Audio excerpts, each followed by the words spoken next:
Житанан – обычай вознесения запаха. В казахских домах по обычаю каждый четверг или пятницу жарят лепешки, читают молитвы из Корана в память об умершем предке – Аруахе.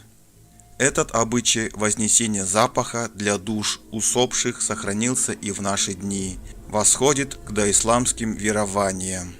Ритуальные лепешки шильпек, кудайянан, божий хлеб, жареные в масле из пресного теста, каждый должен отведать со словами «тиеберсен», то есть «пусть коснется».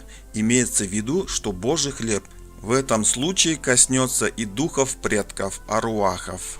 По мнению Мустафиной, этот обычай восходит к древним анимистическим представлениям о кормлении душ.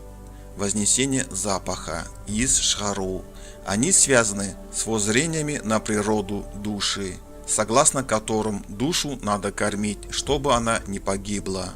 Под влиянием ислама обычно лепешки жарят в четверг или пятницу, когда считается, что аруах отпускается Аллахом для посещения родных мест. Подобный ритуал кормления душ сохранился и в связи с культом святых у казахов. Если вам понравилось это видео, прошу вас, нажмите лайк. Если не понравилось это видео, прошу вас, поставьте дизлайк.